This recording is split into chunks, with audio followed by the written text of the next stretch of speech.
Shloka, the human race is eating too much today. When people talk about carbon footprint, start with yourself. You're eating more than you actually require. When your body requires 1,800 calories, why are you taking 2,500 calories a day? Why is that biryani? Why is that beer? Why do you need milk coffee or milk tea when you can drink plain water? If I go down to biological necessity and you eat exactly for that, your blueprint or your carbon footprint on the planet will actually decrease. Food for thought.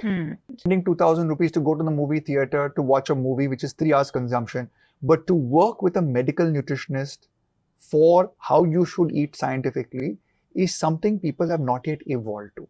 And hence my perspective saying that if you need to change the next generation, start with our children. For example, Shloka, do you know there is not a single Indian school from grade 1 to grade 10 that teaches children about nutrition? My son's CBSE medium had 3 chapters on nutrition. And sorry to say this, it is all faltu and wrong. Because when I was reading and teaching him, I was like, this is wrong, don't study it. Get 0 on 100, but this is wrong. We need to change. We are in 2024. Our school syllabuses have been written in 1975. I could be wrong, they could have been written in 2000. But imagine my son studying Windows 7 when Windows 12 is going to be out. We can't expect government policy because it is a blanket umbrella. It's not a religious movement. It is not a political movement. Nutrition is bio-individual. So the responsibility lies with the parent. So if we go in order, first get yourself genetically tested. Ideally, get yourself genetically tested. So know whether you're gluten sensitive or not. Modify your food choices accordingly. What are some substitutes for individuals who cannot consume wheat? So the substitutes are amazing. Okay, so when I say that you can't have wheat, barley and rye, it's just 3 grains. You have rice, you have corn flour, corn, maize, jowar, bajra, amaranth, buckwheat, quinoa, and there are a whole other lot of, including oats. Maybe oats is in the borderline between gluten sensitive and not gluten sensitive. There are a whole lot of grains out there. Like in rice alone, you have brown rice, you have white rice, you have black rice, you have bamboo rice. There are so many things that are out there. Shloka, you're not allowed to have green tea. You never drink green tea, but now you're making whole hangama because I've told you you can't do it. But you're not looking at all the other beverages on the planet that you could probably drink, including water. So I think we nutritionists should not make a mountain of a molehill. Wheat could be good, wheat could be bad. But when the testing comes back wrong for your body, there are thousands of other grains. And I go back to this premise. I was born in this part of the world. I have a little bit of Rajasthani gene, 6% Persian gene, the Chamar gene. I've done the ancestral whole profile. And my mother's Goan, my father is Tamilian. It's a limbo soda blend. And I've got Telugu gene, Rajasthan gene, Punjabi gene, Sindhi gene, South Indian gene, Persian gene. Hey, I really do not know what I need to eat from a farming practice point of view.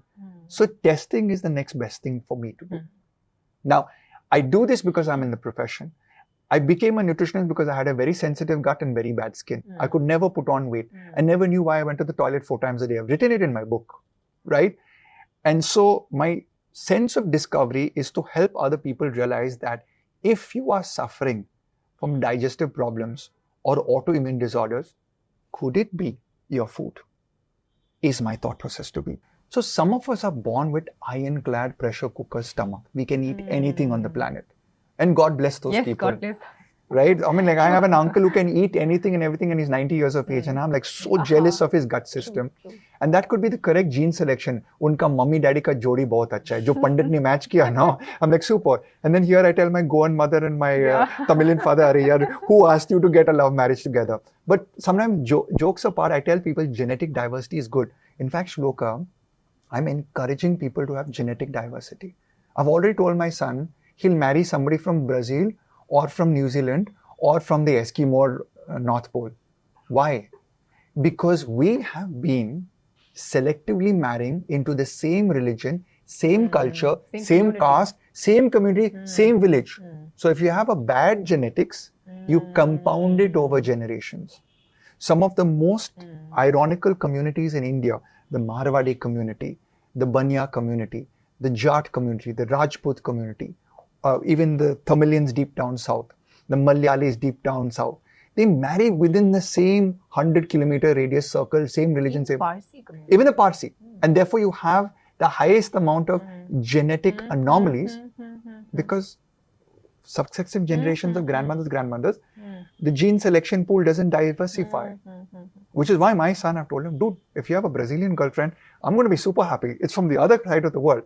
If you enjoyed watching this content, you can watch the full in-depth video on the Body to Being podcast hosted on Shlloka YouTube channel. To continue watching shorter pieces of this content, you can subscribe to Shlloka Clips on YouTube. Don't forget to like this video and follow us on Spotify.